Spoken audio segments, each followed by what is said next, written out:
ભગવાન પુરુષોત્તમ મહારાજની જય, પ્રમુખ સ્વામી મહારાજની જય, મહંત સ્વામી મહારાજની જય. હવે આપણે પ્રાકૃતિક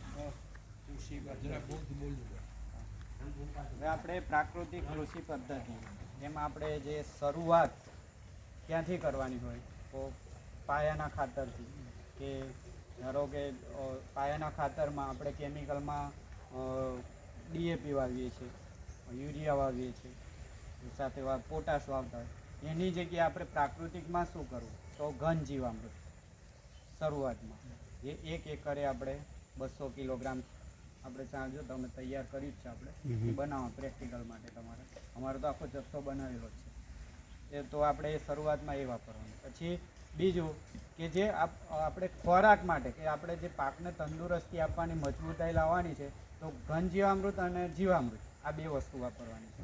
હવે એ બધું તો તમને લેક્ચરમાં આપણને શીખવો.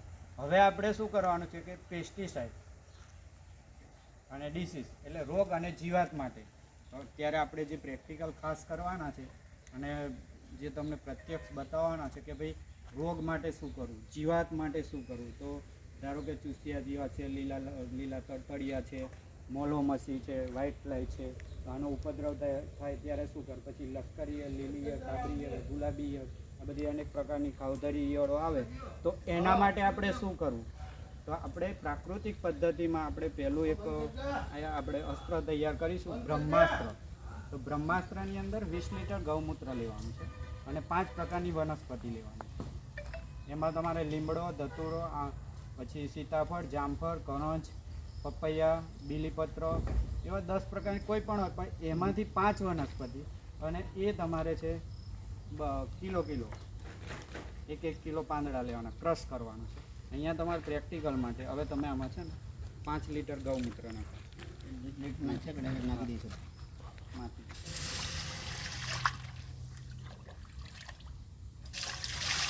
ઊંચેથી નાખજો એટલે વધારે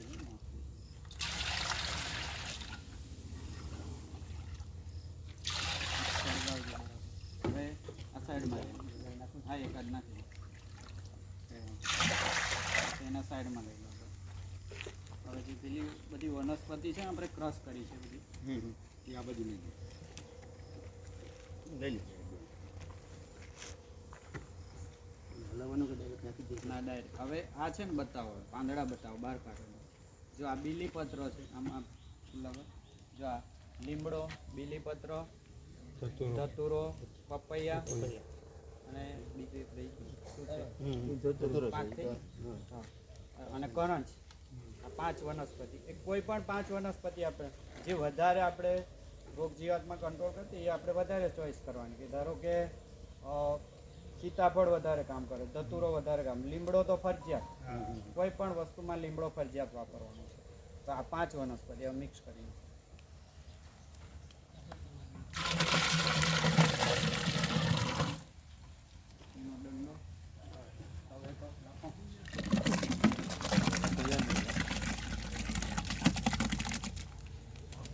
હવે છે ને આને એક ઉભરો આવે એટલે ગરમ થાય ને, એક ઉભરો આવી જાય પછી અતિશય ગરમ નહીં, એક ઉભરો આવે એટલે પછી નીચે ઉતારી અને આપણે જે તમારે ફિલ્ડની અંદર જે જરૂરિયાત પડે છે એ પ્રમાણે પાછું બનાવો.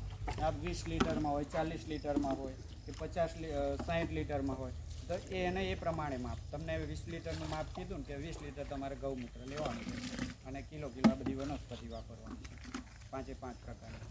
અને સીધું એને ઉકાળી અને કેટલું 48 કલાક એટલે કે 2 દિવસ રાખવાનું છે.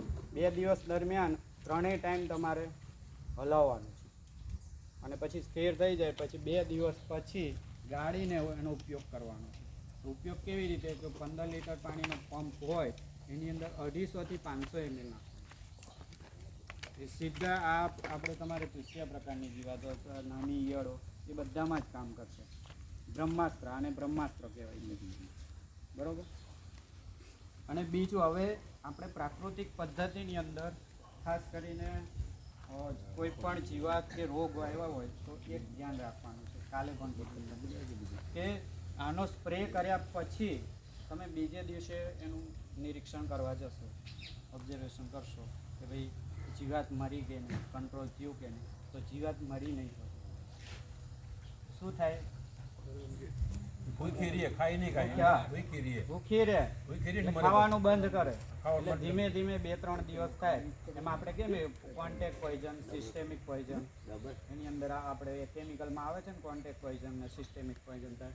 એમાં મેક્ટિન બેન્ઝોએટ છે એ સિસ્ટેમિક છે. મમરી આવે છે ખબર, પ્રોક્લેમ આવે છે એ સિસ્ટેમિક પોઈઝન. એટલે એને તમે સ્પ્રે કરો પણ ખાવાનું બંધ કરે, પછી ધીમે ધીમે એના અવશેષો શરીરોની અંદર જ્યાં જ્યાં છંટકાવ થયો એટલે એના શરીરની અંદર સીધું એ પોઈઝન જતું. એમ આપણે આ નેચરલી વસ્તુ જે ખાવાનું બંધ કરે એટલે ધીમે ધીમે 2-3 દિવસ, પણ જે તમારે પાકને નુકસાન કરે છે ને એ તાત્કાલિક બંધ કરી દેશે નુકસાન કરવાનું. એટલે એમાં તમારે કોઈ પ્રશ્ન નહીં રહે. અને આ વસ્તુ એવી છે કે તમે એકવાર સ્પ્રે કરો, બીજી વાર સ્પ્રે કરો, અને જેમ બને એમ તમારે ખાલી વાતાવરણ ચેન્જ થાય ને તો તમે જેટલો ઝડપી સ્પ્રે કરી નાખો તો તમારે સારામાં સારું રિઝલ્ટ. તો રોગ આવવાનું કે જીવાત આવવાનો પ્રશ્ન રહેશે નહીં. એટલે ખાસ કરીને આ ધ્યાન રાખો. હવે બ્રહ્માસ્ત્ર, હવે આપણે કેટલા દિવસે બીજો 8-10 દિવસે લઈ લો. અને રોગ જીવાત હોય ને તો 2-3 દિવસે ફરી સ્પ્રે આપી દેવાનો. વધારે પ્રમાણમાં હોય એક સ્પ્રે કર્યો તો 2-3 દિવસ ફરી. આમાં કોઈ સાઈડ ઇફેક્ટ નહીં થાય. કેમિકલમાં તમારે ફરજિયાત સાઈડ ઇફેક્ટ થાય. ઉપરા ઉપરી ડોઝ મારો ને તો આપણો પાક પીરો પડી જતો હોય છે, પછી અમુક લાલ કલર થઈ જાય છે, ઘણા બધા કારણો હોય છે. અને આમાં આપણને કોઈ પ્રશ્ન થાય નહીં. હવે આપણે આ બ્રહ્માસ્ત્ર, અગ્નિસ્ત્રનો એક ઉભરો આવી જાય અને લઈ લઈએ, પછી બીજું બધું ત્યાં સુધી હવે